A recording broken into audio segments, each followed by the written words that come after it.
we have to sell Graceland. And I just looked at him and I said, that will never happen. For nearly 50 years, a chilling silence loomed over one locked attic in Graceland, Elvis Presley's sacred home. While millions admired his glittering legacy below, a hidden room above remained sealed like a forbidden time capsule. It wasn't just forgotten, it was deliberately concealed, sparking decades of rumors. But now, in 2025, that door has finally been opened. And what they found inside didn't just shock archivists, it left them stunned. Because the question isn't just what was in that attic, but who. Who had been hiding in Elvis's attic all this time? And did the Presley family know about it? Join us as we find out who has been in Elvis Presley's locked attic for 48 years. In Graceland, Castle of Mysteries. In 1957, a young Elvis Presley, barely 22 years old and already an incandescent superstar, acquired a stately mansion on the outskirts of Memphis. The price, a mere $102,500, translates to nearly $1 million in today's currency, a stark contrast to the immeasurable value it would come to hold. He embraced its existing name, Graceland, and it quickly transcended being just a home. It became his sanctuary, his opulent palace, his sprawling playground. The estate itself was a vibrant tapestry of life, stretching across almost 14 acres. It boasted sprawling barns, robust stables, and pastures where horses roamed freely, embodying a wild, untamed spirit. Among its most eccentric and beloved residents was an incredibly mischievous chimpanzee named Scatter. Elvis would dress this simian companion in tiny clothes, orchestrating elaborate pranks that left visitors questioning who truly held dominion over the estate. Staff members would often remark that Scatter mirrored Elvis's own untamed, wild side, a facet he rarely exposed to the public eye. By 1964, as the world watched the seismic rise of the Beatles, Elvis, ever the paradox, crafted a quiet, introspective haven within his extravagant domain, the meditation garden. This serene corner, adorned with vibrant flowers, cascading fountains, and imposing white columns beneath the vast Tennessee sky, was a stark counterpoint to his explosive stage persona. But Graceland was a mansion of many faces. Beyond the quietude of the garden, rooms like the Jungle Room screamed with playful excess, boasting green shag carpets that climbed walls and furniture seemingly plucked from a distant, exotic island. In the basement, a cutting-edge TV room allowed him to watch 3 shows simultaneously, an unparalleled luxury in the 1960s. Even the racquetball building held a poignant secret, a piano upon which Elvis played his final, haunting melodies just hours before his passing. The Elvis death mystery.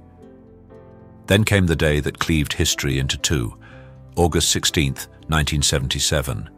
Elvis Presley was found unconscious in his private bathroom at Graceland, the very sanctuary he had called his own.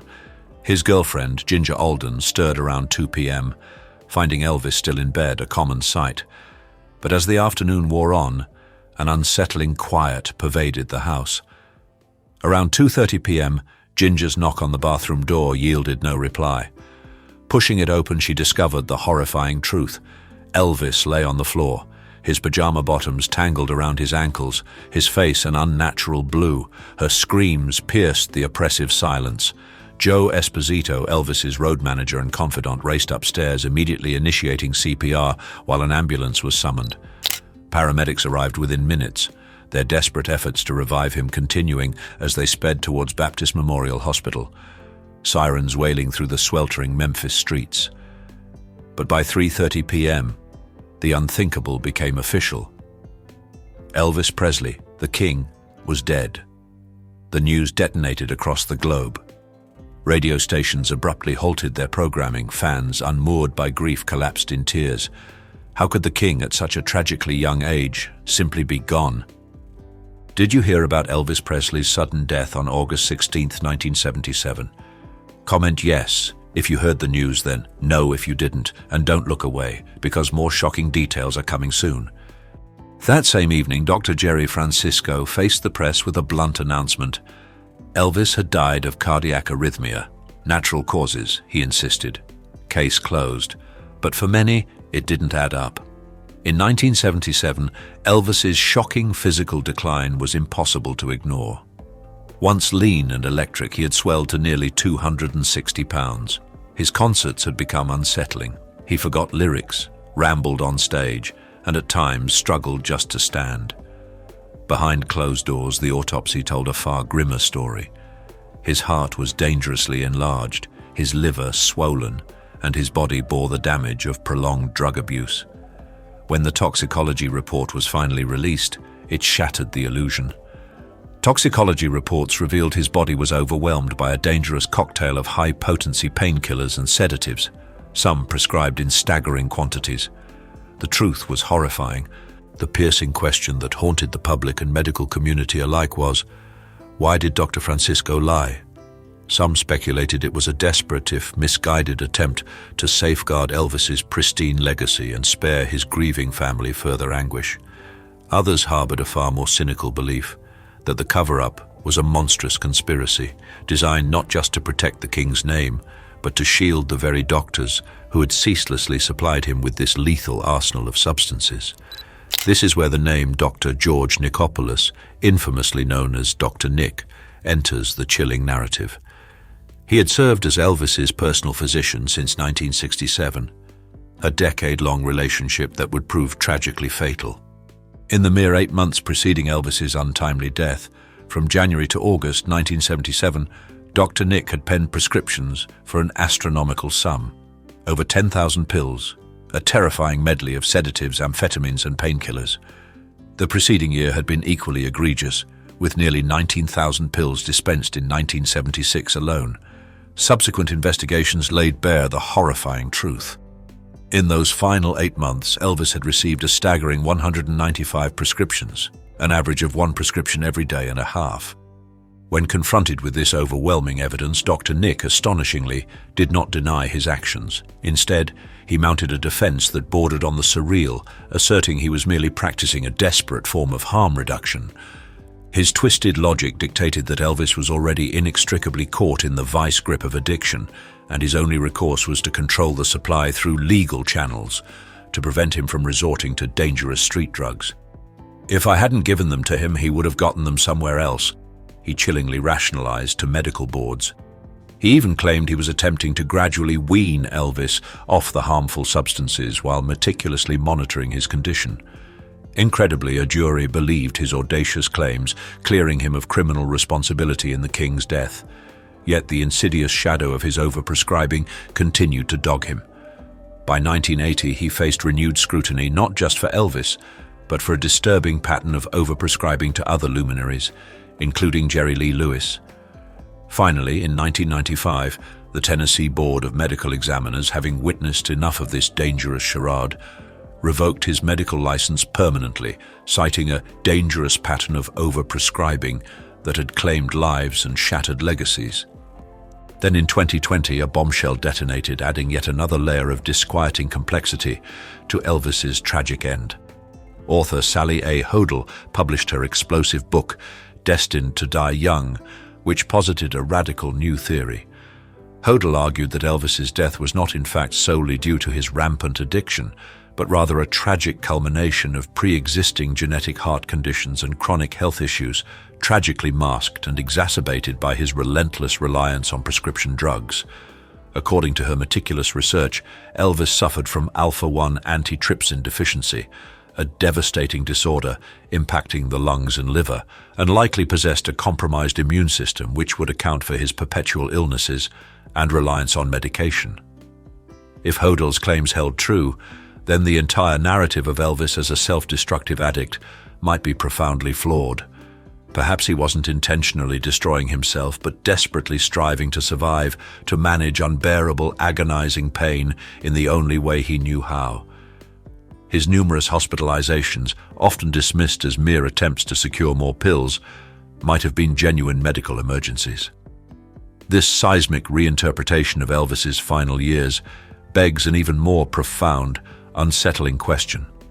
If his drug use was so fundamentally misunderstood for decades, what did the Presley family truly know about his agonizing condition?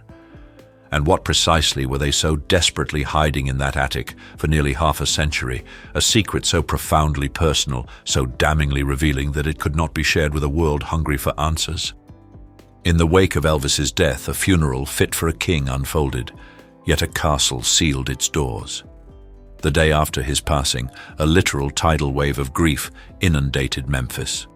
Nearly 100,000 distraught fans descended upon the gates of Graceland, consumed by a desperate, agonizing need for one final fleeting glimpse of their king. His body, meticulously dressed in a pristine white suit and a vibrant blue shirt, lay in state for public viewing, an image forever burned into the hearts of those who bore witness to the tragic tableau. On August 18, 1977, the funeral procession commenced, a solemn, majestic parade of 17 gleaming white Cadillacs that glided through the city streets, forming a royal escort befitting rock and roll royalty. Among the sea of mourners were legendary figures: James Brown, Sammy Davis Jr., Caroline Kennedy, and of course the shattered remnants of his immediate family, Priscilla, Lisa Marie, and his heartbroken father, Vernon Presley. Elvis was finally laid to rest beside his beloved mother Gladys at Forest Hill Cemetery, a place where the family hoped he would at last find an eternal, undisturbed peace. But that peace so desperately sought was violently shattered. A mere 2 days later, a bizarre and chilling event sent shockwaves of terror through the already devastated Presley family. A clandestine group of men driven by a perverse and audacious motive attempted to desecrate the sanctity of his final resting place. Their objective: to steal Elvis's coffin in a botched, grotesque ransom scheme. They failed, thankfully, only managing to damage a part of the tomb before their capture.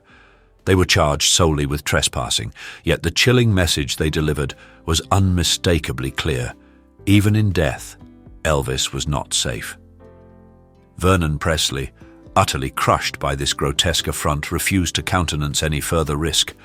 A bold, decisive, and highly secretive decision was made. With the clandestine assistance of the police, Elvis and Gladys were quietly, discreetly reinterred. In the dead of night, they were buried again, this time within the impregnable walls of Graceland itself, inside the serene meditation garden that Elvis himself had meticulously created. This single, desperate act transformed Graceland once more. It was no longer merely a home or a memorial. It became a veritable fortress. After Elvis's death, Vernon Presley moved quickly to secure Graceland. Alarms were upgraded, guards posted 24/7, and key parts of the mansion were sealed off, most notably the entire second floor and even more mysteriously the attic above it. The official reason? Privacy. Elvis's bedroom and the bathroom where he died were to remain untouched, a gesture of respect, the family claimed. But over time, that explanation wore thin. When Graceland opened to the public in 1982, fans could explore nearly every inch of the home, except the upstairs. The staircase was roped off, and the attic door remained firmly locked. Even presidents weren't allowed past that point. Tour guides repeated the same line: the upstairs is private. And so it stayed for 48 long years. No one climbed those stairs. No one touched that door. It became part of the legend, a locked vault of unanswered questions and whispers. Visitors stared at Elvis's gold records and glittering jumpsuits, but their eyes always drifted upward, wondering what could be so secret, so disturbing, that it had to stay hidden for half a century. The truth they tried to bury. While the locked attic held its tangible secrets out of reach, something far more unsettling was hiding in plain sight, a truth stubbornly refusing to remain buried. The full, agonizing story of how the king of rock and roll truly perished. For years, the official narrative held sway, but dissenting voices grew louder, fueled by leaked reports and persistent questions. The toxicology report, when it eventually pierced through the carefully constructed veil of silence, painted a disturbing picture of a system ravaged by powerful drugs. The doctor who had so brazenly claimed he was saving Elvis, Dr. Nick, faced his own reckoning, his medical license ultimately revoked. The unsettling question lingered. Was someone desperately trying to keep the truth hidden forever, or was someone finally trying to tear open the festering wound and bring it into the harsh light of day? because YouTube will prioritize interactive videos. Please comment OK if you find this video interesting. Thank you. In 2024, tensions at Graceland exploded when a mysterious company, Norsani Investments and Private Lending LLC, suddenly claimed Elvis's legendary estate was up for auction. Their allegation? That Riley Keough, Elvis's granddaughter and sole trustee of the Promenade Trust, had defaulted on a loan. The news sent shockwaves through Memphis and Elvis fans worldwide. Could the king's sacred home truly be ripped away? Riley acted fast, filing a fierce lawsuit accusing the company of fraud and forgery, a calculated scheme to steal her family's legacy. The drama built to a courtroom climax. Just one day before the auction, a Tennessee judge slammed on the brakes, declaring Graceland a one-of-a-kind cultural asset whose loss would cause irreparable harm. Strangely, no one from Norsani even showed up to defend their claim. The ruling saved Graceland for now, but the scare left a chilling thought behind. What if the court hadn't stepped in? What if the estate had fallen into private hands? Would the attic, the most tightly guarded mystery in Graceland, have finally been forced open, revealing a secret the Presley family had fought to bury for decades? The attempt to seize Graceland in 2024 wasn't the first time the mansion was pulled into strange and haunting drama. Ever since Elvis's death in 1977, Graceland had become the epicenter of one of the most bizarre celebrity conspiracy theories in history, the belief that Elvis never actually died. It began just hours after his death was announced. At the Memphis airport, a man resembling Elvis, using the alias John Burroughs, a name Elvis was known to use, allegedly bought a one-way ticket to Buenos Aires. He wore a white suit and dark sunglasses. Days later, a woman in Michigan swore Elvis served her at a Burger King, recognizing his voice when he asked about extra cheese. What started as isolated rumors grew into a national obsession. By 1979, sightings flooded in, Elvis pumping gas in Oklahoma, shopping in Missouri, or attending concerts in disguise. The frenzy reached such heights that in 1988, Weekly World News created an ongoing column called Elvis Watch, dedicated entirely to these eerie reports. The myth refused to die, just like the king himself. Over time, Elvis conspiracy theories grew wilder and darker. Some claimed he helped the FBI take down the mafia, then vanished into witness protection. Others believed he faked his death to escape the crushing weight of fame. A more somber rumor suggested he had terminal cancer and chose to die in peace, far from the spotlight.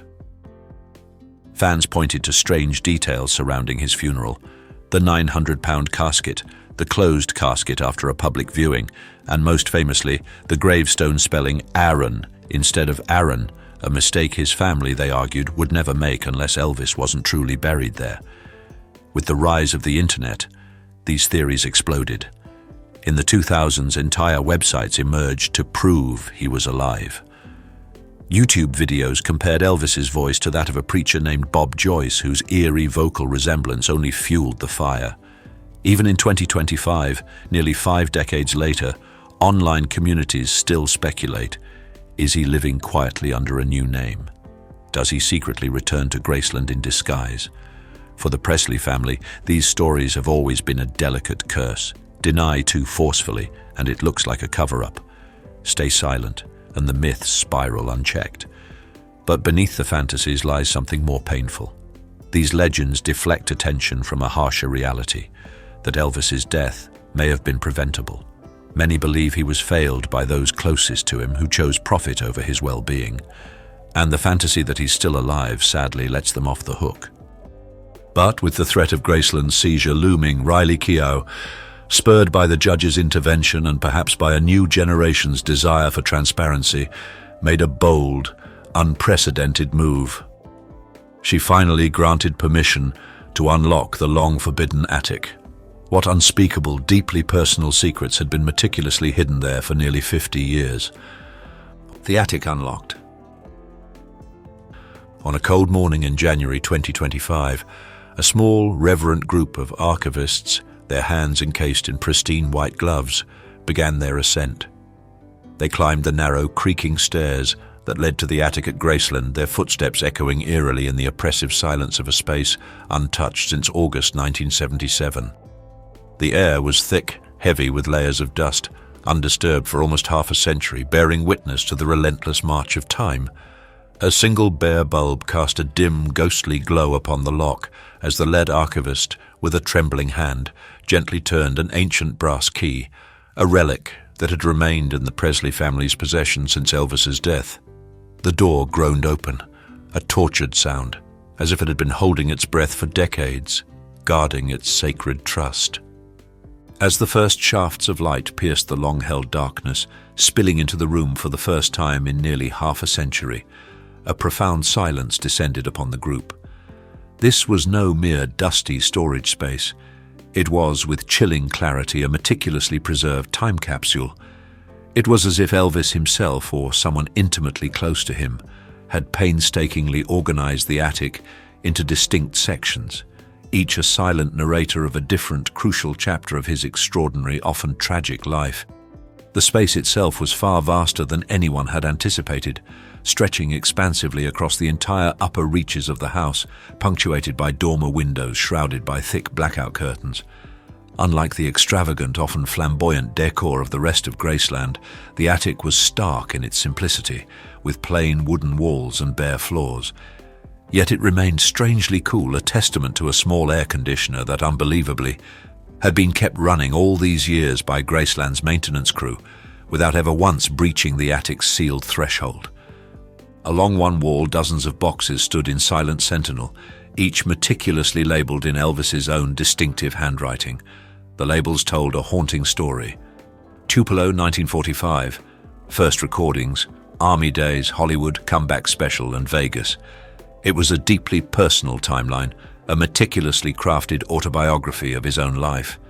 But one box in particular resonated with a chilling, profound weight. It was marked simply after, dated 1977, the year his vibrant light was tragically extinguished. The archivists commenced their sacred, delicate work. Every item was painstakingly photographed before being touched. Each box received its unique numerical designation, and its contents were meticulously catalogued as if preparing for a solemn museum exhibit. The process, they knew, would consume months, perhaps even years. Yet certain items immediately seized their attention, arresting them with their raw, emotional power. In the Tupelo section, a wave of emotion swept over the room. There, nestled among old belongings, lay a tattered teddy bear, missing one eye, covered in patched fabric. But this wasn't just any toy. It was Bear, Elvis's beloved childhood companion. Family records confirmed it. His mother, Gladys, had lovingly stitched the patches herself, using scraps of her own worn clothing, faded floral prints still visible on the bear's chest and arms. During the dark days of 1938, when Vernon Presley was jailed and Gladys and young Elvis were left in poverty, this bear was his only source of comfort. More than a toy, it was a symbol of survival and of a boy who had once known fear and fragility long before fame consumed him. Then came the Army Days section, where a worn Bible surfaced, its spine bound with electrical tape, its pages softened from years of use. This sacred book had belonged to Gladys, gifted to Elvis when he joined the army in 1958. Inside the cover, she had penned a heartfelt note, urging him to cling to his faith. Elvis had filled its margins with underlined verses, personal notes, and quiet prayers. One final entry stood out. Dated August 1977, days before his death, he had marked Psalm 23, the Shepherd's Psalm. It was a haunting glimpse into his soul, a reminder of the man behind the legend, still reaching for peace. Perhaps the most poignant discovery was a leather-bound yearbook from Elvis's days at Humes High School in Memphis. Known then for his shyness and mocked for his quirky clothes and style, Elvis rarely signed yearbooks, yet this one was filled with classmates' notes, messages of encouragement, warmth, and one that now feels eerily prophetic. "Keep singing, Elvis. You're going places." These weren't fan memorabilia. They were private treasures, kept not for the world, but for Elvis himself, the man, not the myth. Lisa Marie Presley once quietly said, "It's comforting I can come here anytime and rummage through the boxes." In that one simple line, the attic's true purpose was revealed. Not just storage, but a hidden sanctuary.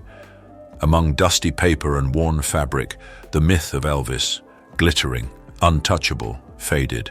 In its place, a far more human figure emerged, complex, vulnerable, and heartbreakingly real. The Hollywood section of the attic presented a different, equally poignant facet of Elvis's life, his suffocating struggle with the relentless grip of fame.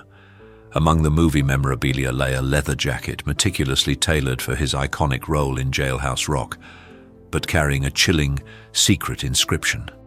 Tucked inside one pocket was a small, handwritten note that read, "Wear this when you need to disappear." Elvis had frequently voiced his profound feeling of being trapped, inextricably bound by his celebrity persona, unable to reclaim even a semblance of a normal life. This jacket then became a potent symbol of his desperate yearning for anonymity, a fleeting escape from the suffocating spotlight just long enough to breathe. Next to these cinematic relics lay a stack of books, their presence defying common expectations of the king. These were not dime novels or fan magazines. They were weighty tomes on Eastern beliefs, profound religious texts, and philosophical explorations of life's grandest questions. Even the enigma of what transpires after death. Many of their pages were underlined, their margins filled with his handwritten notes, a silent testament to a man in deep existential search for answers, a spiritual quest far beyond the gospel hymns he so famously sang. It was a glimpse into a private, introspective Elvis few had ever imagined. Then in the Vegas section, the archivists stumbled upon something that froze them in their tracks, a revelation that pierced the decades of silence with terrifying clarity. It was a doctor's report from 1974, starkly marked confidential. Its full contents, out of respect for the family, remain agonizingly sealed, pending their review. But the cover alone spoke volumes, mentioning unequivocally heart problems and a stark, urgent directive for Elvis to implement big lifestyle changes. Yet the tragic truth was, he continued to perform relentlessly for 3 more years after that damning diagnosis. This chilling discovery lends harrowing credence to Sally Hodell's theory of Elvis's genetic predispositions, intertwining his perceived addiction with a deeply buried physical reality. Lisa Marie Presley, it was known, had been aware of the attic's secrets but had chosen with profound reverence to honor her father's wish for privacy during her lifetime. However, after her own untimely passing in 2023, Riley Keough made the agonizing, courageous decision that the time had come, not necessarily to unveil everything to the world, but to meticulously document what lay within. The attic, then, did not conceal an escape plan, as conspiracy theorists had wildly speculated. Instead, it held the aching heart of a man who perhaps knew his time was brutally short, a man who took meticulous, painstaking care in shaping how the world would remember him. The most chilling, profoundly personal discovery within the attic's dusty confines were recordings that no one, outside perhaps a select few, knew existed. Among the dust-covered treasures, archivists unearthed a single, unassuming box, its fading ink label reading simply, "Practice Sessions 1976. Inside lay reel-to-reel tapes, untouched, unheard, for nearly 50 years. What they contained left the room shrouded in a reverent, mournful silence. These were not the polished, commercially produced recordings or pristine studio takes the world knew. They were raw, intimately vulnerable rehearsals. It was just Elvis, alone, experimenting freely, his voice exploring gospel hymns, soulful blues riffs, and even early synthesizer sounds, hinting at a revolutionary musical direction he tragically never lived to explore. But one tape, above all others, stood out with a heartbreaking, visceral power. On it, Elvis performed a stripped-down, deeply haunting version of Unchained Melody. There were no instruments, no background vocals, just the raw, unadulterated power of his voice, cracking, trembling, aching with an almost unbearable emotion. It had been recorded just months before he passed, a premonition perhaps of his impending end. It transcended mere music. It was a confession in melody, a farewell wrapped in the deepest heartbreak. His voice facing his own mortality through song. Every crack in his voice, every tremor conveyed a profound truth. He wasn't merely performing, he was feeling deeply every single word.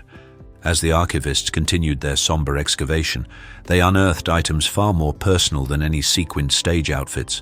Handwritten lyrics, scribbled on ordinary napkins, hotel stationery, and torn notebook pages. Some bore the marks of artistic struggle, lines crossed out, ideas discarded. Others contained tiny, intimate notes to himself, secret thoughts made manifest. One sheet even held alternative lyrics to Suspicious Minds, a version that never saw the light of day, offering a rare, unguarded glimpse into the intricate workings of his mind. Perhaps the most heartbreaking discovery was a pile of unopened fan mail, letters frozen in time, still sealed in their original envelopes. Among them were thank yous from soldiers overseas, grieving families finding solace in his music, and hopeful young musicians seeking his wisdom. But one letter, postmarked 1976, stopped everyone cold. It was a desperate plea from fans, begging Elvis to cancel his exhausting tour for the sake of his health. He never read it. It sat there untouched, just like so many warnings that went unheeded. That single, unread letter became a chilling symbol of what might have been had someone truly listened. These attic items revealed a side of Elvis no biography could capture, a man of immense talent, weighed down by unbearable solitude. He clung to his childhood teddy bear, his mother's Bible, and pushed the limits of his music even as his body gave out. Who's Inside is shocking. For many, these discoveries brought closure. Nothing was random. Every item was kept with care, as if Elvis had silently preserved his truest self in that attic. But for others, it raised deeper questions. Why were these personal treasures hidden for so long? And what else, still locked away in Graceland's shadows, might complete the story of the man behind the myth? The initial query, who's inside, is shocking, now reveals its true, figurative meaning. It was not a living person hiding in the attic. The shocking who was the real Elvis Presley, the vulnerable, complex, deeply human man, stripped bare of his rhinestone-studded facade and the crushing weight of his kingly crown. It was the soul of a man the world never stopped loving, the pieces of a man the world thought it already knew. It was the profound, quiet traces of the boy who existed before the king, the worn-out teddy bear from Tupelo, patched with his mother's love, the Bible, gifted by Gladys, its pages imbued with his handwritten prayers and existential questions. The high school yearbook, filled with the simple, earnest hopes of classmates who knew him before fame, swallowed his very name whole. The leather jacket, a symbol of his desperate desire to disappear from the relentless spotlight. The unchained melody recording, a raw, trembling farewell wrapped in a heartbreaking melody. The unopened fan letters, silent accusations of a life unheeded. This was the shocking human being within the attic. A man far more fragile, more complicated and achingly real than the world had ever been allowed to see. And so, after nearly half a century behind locked doors and whispers, the attic of Graceland has finally spoken. Not with fanfare, but with quiet heartbreak. What it revealed was not a scandal, not a ghost, but something far more powerful, a man the world thought it knew yet never truly saw. Elvis Presley wasn't hiding from the world in that attic. He was waiting to be understood. Every item, every dusty box was a whisper from the past, a testament to a life lived in extremes, of greatness shadowed by loneliness, of a king who never stopped yearning to be heard beyond the noise. Now with the attic finally open, maybe, just maybe, the world can stop asking if Elvis lives and start understanding how he truly lived and why he fell. For years, what unseen words were exchanged? What dark truths did Clint perceive in an actor's mockery? Why did an aspiring star's name, once so full of promise, inexplicably vanish from the casting sheets of Warner Brothers, as if erased by an unseen hand? No one ever truly knew, because Clint Eastwood didn't explain. He didn't rant or rage or unleash a storm of tweets. He didn't offer a single soundbite to the hungry tabloids. He simply vanished people, quietly, coldly, permanently. And this is the hidden truth. The truth behind the carefully constructed curtain of Hollywood's glamour. The untold stories, the secret battles that rage unseen, shaping not just careers, but the very souls of legends. And now, at the venerable age of 94, the iron-willed legend himself is finally letting his guard down. In a few rare, unscripted moments of searing honesty, a chilling pattern has begun to emerge. 5 names, 5 celebrities, 5 souls Clint Eastwood never truly forgave.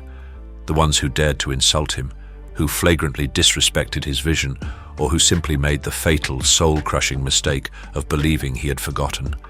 They didn't just clash with a filmmaker, they crossed a man who lived by an ancient, unbreakable code.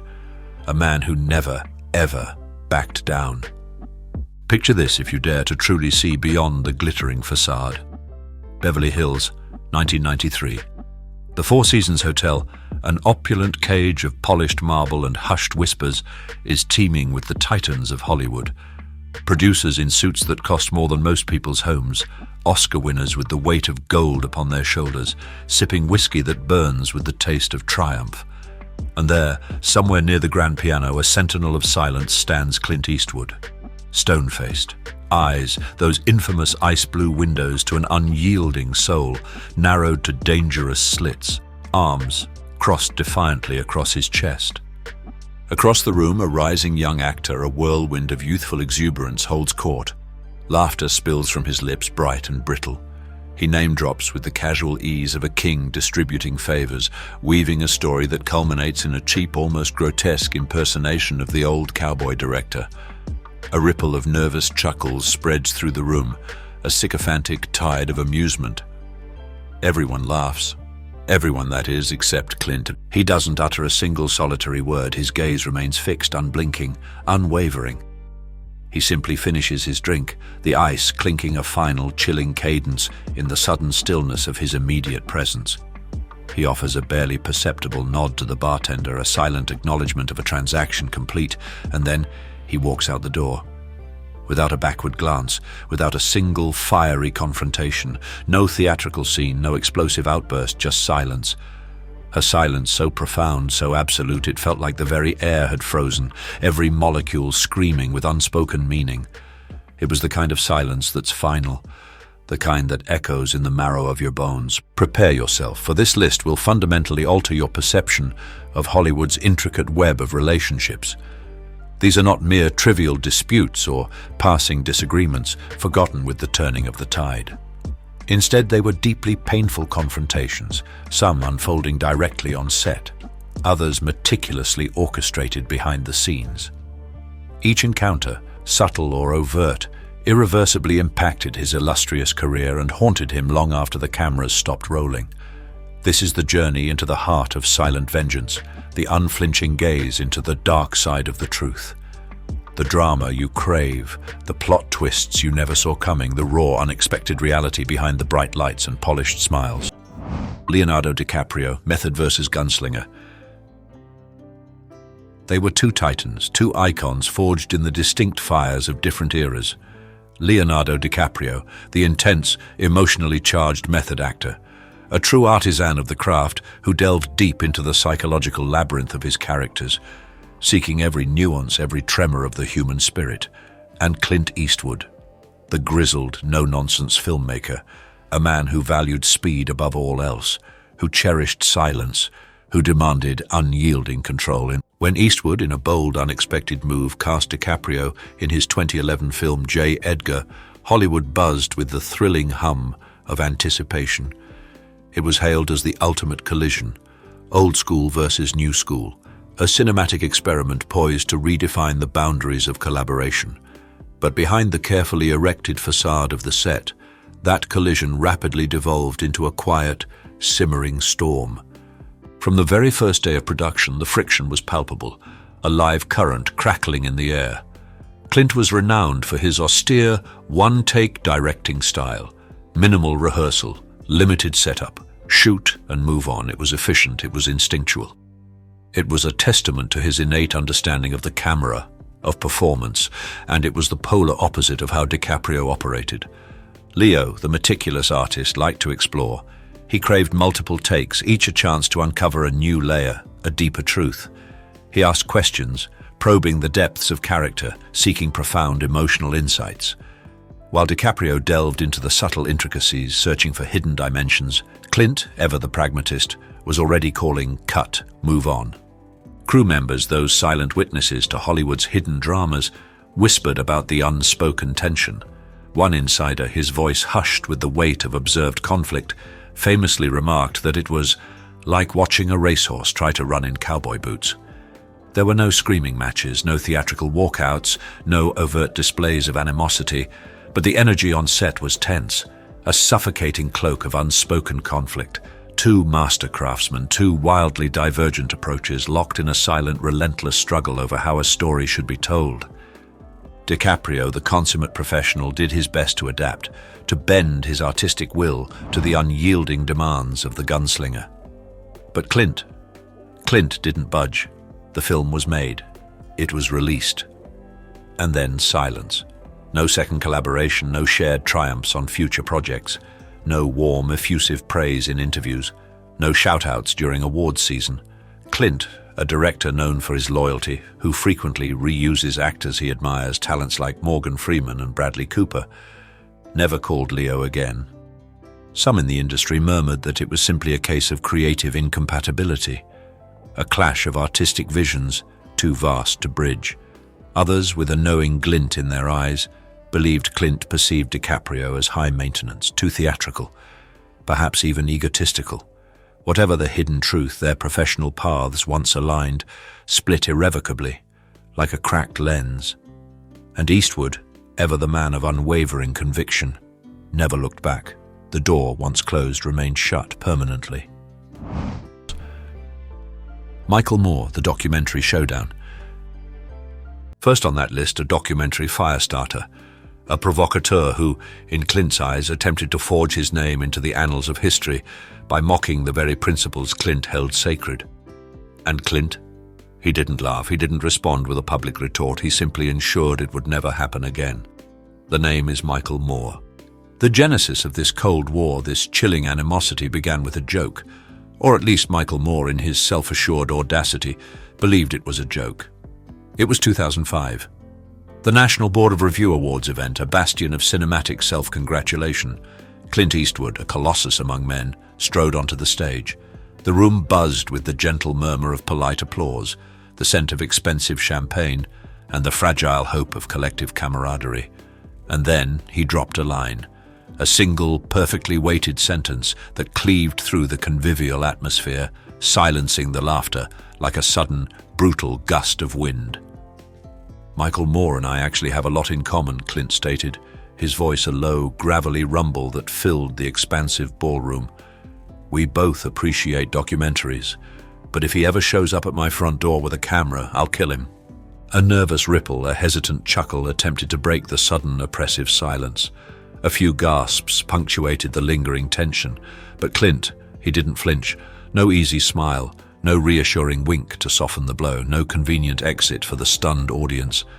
The tension, thick and suffocating, hung in the air like gunpowder after a shot. This wasn't a stand-up comedy routine. This was a warning, a stark, unblinking declaration. Clint, the silent gunslinger, had just drawn a verbal line in the sand, a line Moore, with all his bravado, never dared to cross again. The true roots of this cold animosity stretched far deeper than that single offhand comment. Moore had been making seismic waves across the cultural landscape with his searing documentary Fahrenheit 9/11, a blistering, no-holds-barred takedown of the Bush administration, a raw, unvarnished indictment of American military actions in the tumultuous aftermath of 9/11. It garnered awards, it devoured headlines, it ignited a cultural firestorm, and it absolutely unequivocally infuriated Clint Eastwood. To Eastwood, a man forged in the crucible of a bygone era, who had grown up revering the quiet heroism of World War II veterans, who honored the unspoken sacrifices of silent service, Moore's work felt like a cheap shot, a cynical, self-promotional exploitation of national tragedy masquerading as truth. He didn't perceive it as valid criticism. No. To Clint, it was a profound betrayal, a stab at the very heart of American identity, the kind of betrayal that hits dangerously close to the bone. By then, Clint was no longer just an actor.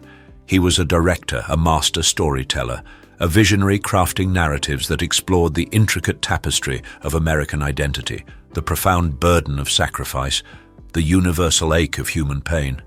His films $1 Million Baby, which he had just completed, and Flags of Our Fathers, which was on the precipice of release, were not crafted for fleeting headlines, but for enduring history. Michael Moore, in Clint's unyielding eyes, wasn't documenting truth, he was ruthlessly exploiting it. The two men, once sharing a tangential appreciation for the documentary form, never collaborated again. They never even stood in the same frame. To this day, if you were to whisper Moore's name in Clint's presence, he would likely raise an eyebrow, a solitary, almost imperceptible grunt escaping his lips, and then, with the practiced ease of a man who understands the power of the unspoken, he would change the subject. Because Eastwood, the silent gunslinger, doesn't engage in public feuds, he believes in quiet erasure, a permanent chilling void. Because YouTube will prioritize interactive videos, please comment OK if you find this video interesting. Thank you. Seth Rogen, the sniper insult that Clint never forgot. Some actors, when they incur the wrath of a Hollywood titan, make quiet enemies, enemies who lurk in the shadows, waiting for their moment. Seth Rogen, in his unbridled, audacious irreverence, made his enemy loud.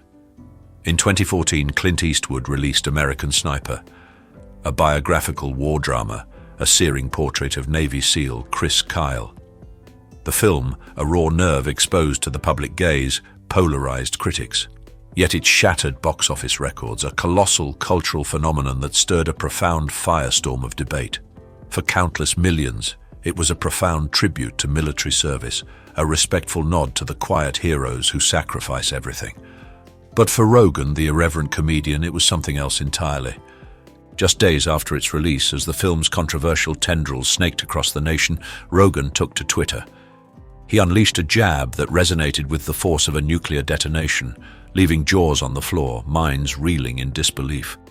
American Sniper kind of reminds me of the movie that's showing in the third act of Inglourious Bastards, Rogen tweeted, his words dripping with a sarcastic, almost contemptuous disdain.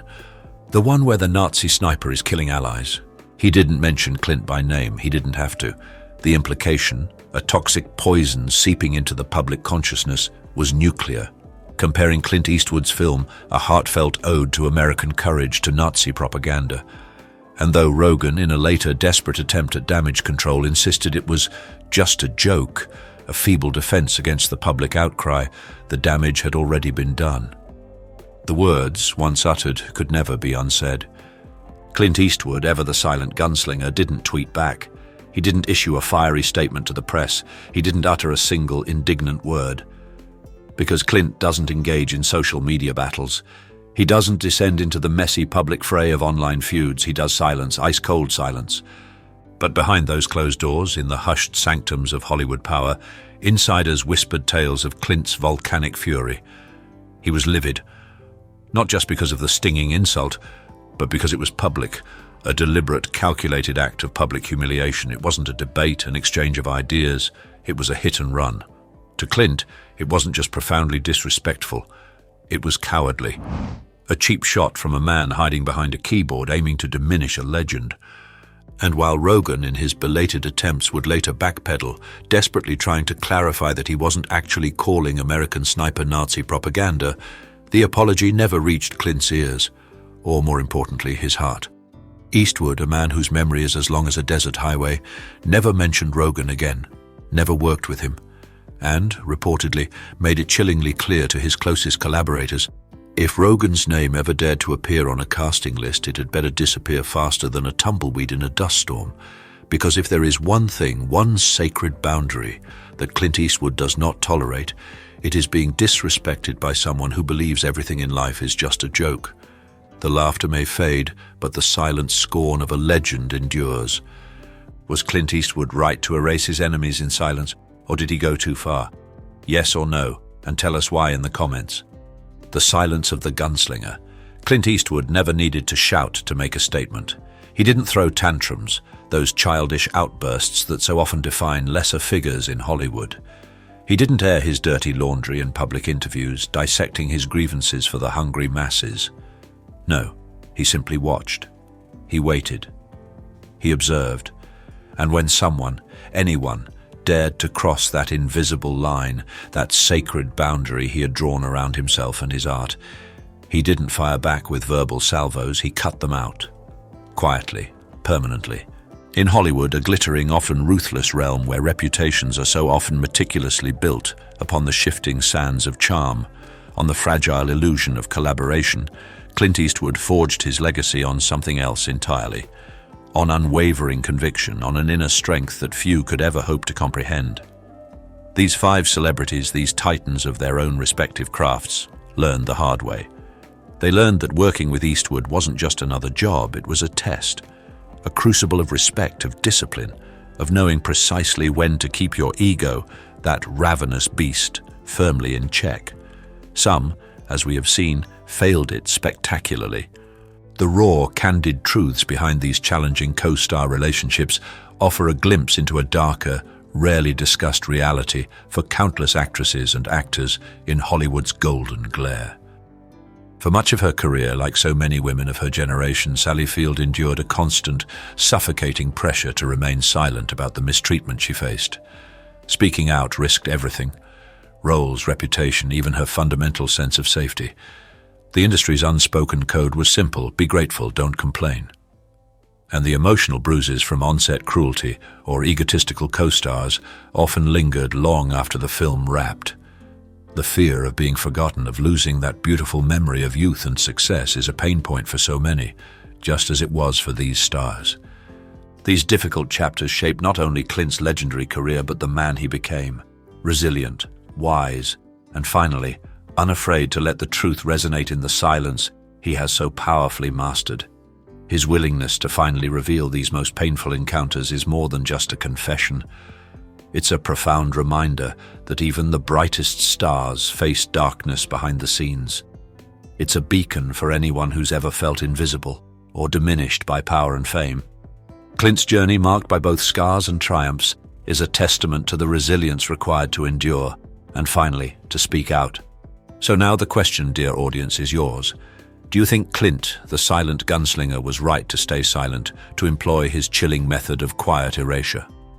Or do you believe some of these deeply rooted grudges went too far, etching permanent scars on the tapestry of Hollywood history? Drop your thoughts, your deepest reflections, in the comments below. We read every single one.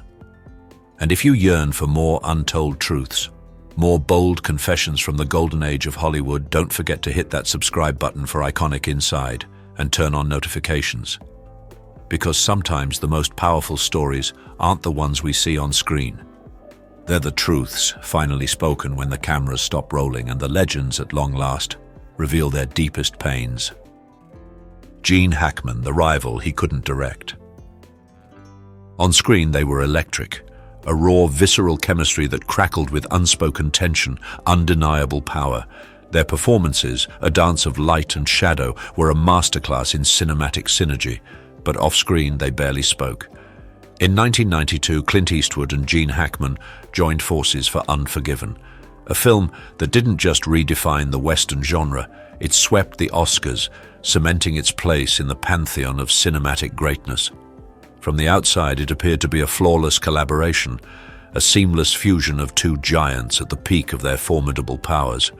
But behind the stoic, Oscar-winning performances, a slow-burning storm raged.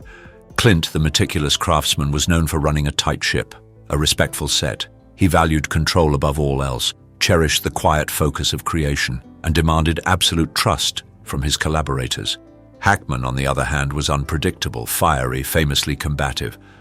While Eastwood, in his wisdom, afforded his actors immense freedom, he demanded discipline, unwavering commitment to the craft.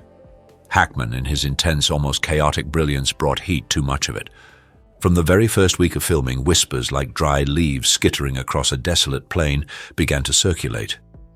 Hackman, a force of nature in his own right, didn't take notes easily. He would interrupt Clint's instructions, challenging the very essence of his direction. He would openly question blocking, pushing for line rewrites, reshaping the script with a raw, almost arrogant confidence. It wasn't rebellion, not in the traditional sense, it was pride. A clash of two unyielding wills, each convinced of their own infallible artistic vision. One assistant, a silent observer of the simmering tension, recalled a moment etched forever in their memory during a pivotal scene. Hackman paused mid-take, the camera still rolling, the moment hanging precariously in the dusty air. He turned slowly to Clint, his eyes blazing with an unyielding conviction, and declared, "That line doesn't work. I'm not saying it." Clint, the master of the unspoken, didn't argue. He didn't raise his voice. He simply stared. His gaze, a silent, all-encompassing force, bore into Hackman. Then, with a voice so soft, it was almost a whisper, yet infused with a deadly, unshakable finality, he replied, "You will." It wasn't yelling, it was final, absolute. A declaration from a man who knew precisely the power of his own will. Tension, thick and oppressive, hung over the remainder of the shoot like a desert storm cloud pregnant with unspoken thunder. They never argued in front of the crew, not openly, not vocally, but their silences, their loaded, suffocating silences, said more than words ever could. Mutual respect, perhaps. A grudging acknowledgement of each other's titanic talent, but mutual affection, not a trace. After Unforgiven, both men walked away with gleaming gold statues, a testament to their shared triumph. But that, dear viewer, was the last time they ever walked onto the same set. Clint, the architect of his own artistic kingdom, never invited Hackman back, never cited him as a favored collaborator, and when asked about the film in the years that followed, he would speak of Morgan Freeman, of Richard Harris, but rarely, if ever, would the name Gene Hackman pass his lips. Industry insiders, those who truly understood the intricate dance of Hollywood power, believed the respect, the professional acknowledgement was real, but the relationship itself, unsalvageable, too much ego, too much friction, an insurmountable clash of wills. And in Clint's world, a world built on unwavering conviction and silent authority, that meant only one thing, one and done, a final, irrevocable cut. Hackman, not long after, would famously retire from acting. Eastwood, ever the enduring force, continued on, carefully curating the inner circle he brought into his sacred creative space. Because for Clint Eastwood, chemistry, that intangible spark that ignites magic on screen, isn't about fleeting fame, it's about trust. Absolute, unyielding trust. And once that trust is shattered, once that invisible bond is broken, even by a fellow legend, it's over, permanently. Two icons, one unforgettable film and a wall of silence that never ever cracked. Because when Clint Eastwood closes a door, it stays shut. Spike Lee, A Battle Over History. Clint Eastwood, a man of few words, a master of stoic silence, made a rare exception in 2008, and the resulting clash was anything but pretty. When his ambitious double feature, Flags of Our Fathers and Letters from Iwo Jima, hit theaters, critics hailed it as a monumental achievement. One film, seen through the American perspective, the other through the Japanese. A raw, grim, unflinchingly honest portrayal of war's brutal reality. But to Spike Lee, a visionary with a profound commitment to overlooked narratives, something crucial was missing, a gaping, unforgivable void. Lee publicly, vociferously accused Clint of erasing Black Marines from the harrowing story of Iwo Jima. He called out the conspicuous absence of representation in Flags of Our Fathers, his voice resonating with an indignant fury. Many African Americans gave their lives, Spike declared, his words a powerful echo across the cultural divide. You can't ignore that. Clint, the stoic, the unflappable, was livid. He didn't respond with carefully worded nuance or the measured diplomacy of a press release. Instead, he fired back with a declaration that sounded less like a filmmaker's rebuttal and more like a pronouncement from the Old West. A chilling, unequivocal threat. A guy like him should shut his face. It wasn't merely defensive, it was explosive. Headlines like ravenous vultures swooped down to feast on the burgeoning feud. Spike, a provocateur of the highest order, didn't flinch. I'm not going to shut up, he retorted, his voice dripping with defiance. He sounds like an angry old man. For days, the bitter feud hijacked entertainment news, a relentless, all-consuming saga that dominated every conversation. Two filmmaking titans, one the traditionalist cowboy steeped in the rugged lore of Hollywood's past, the other the modern provocateur, unafraid to expose uncomfortable truths. They squared off in a brutal war of words, a public spectacle that laid bare Hollywood's deepest, most painful fault lines. And while countless mediators attempted to bridge the chasm, to interpret the fallout, to find common ground, Clint never clarified his scorching remarks. That profound, unyielding silence spoke volumes. To Eastwood, the narrative of Iwo Jima was about a very specific group of soldiers, their individual stories etched into the brutal landscape of war. He wasn't interested in checking boxes, in fulfilling quotas, in conforming to external pressures. He was interested purely and simply in telling his story, the way he saw it. And he was not under any circumstances going to allow anyone to dictate his art. But Spike Lee, with his unwavering commitment to historical accuracy and social justice, saw it profoundly differently. He believed, with every fiber of his being, that Clint bore a monumental responsibility. A sacred duty to tell the full, unvarnished story of history, especially when countless lives were lost in the chilling embrace of silence. It wasn't just about a film. It was about the immeasurable weight of representation, the echoes of unheard voices. And for two men as proud, as principled, as utterly stubborn as Eastwood and Lee, compromise was never, ever an option. They haven't spoken since. Their paths, once precariously close, have diverged irrevocably. They don't attend the same events. They don't appear on the same panels. And neither, at least publicly, has acknowledged the other's enduring legacy. The silence, once a mere pause, has become a permanent chasm, a testament to a rivalry so profound, it severed all ties. But if you, dear viewer, believed that Clint Eastwood only clashed with fellow directors, think again. For his next feud, a silent storm brewing beneath the surface transpired on his very own movie set, with one of the most famous actors in the entire world, an actor who in his youthful brilliance dared to test Clint's legendary patience. Love this video? Show some love with a like and a subscribe. Hate it? A like would still be awesome, and your feedback in the comments will help me improve. So tell us, after everything you've seen and heard, do you think the Presley family was right to keep the attic sealed for all these years? Let us know in the comments. And don't forget to hit that like button, subscribe to Iconic Inside, and turn on notifications, because the shadows of Graceland still hold stories the world has yet to uncover.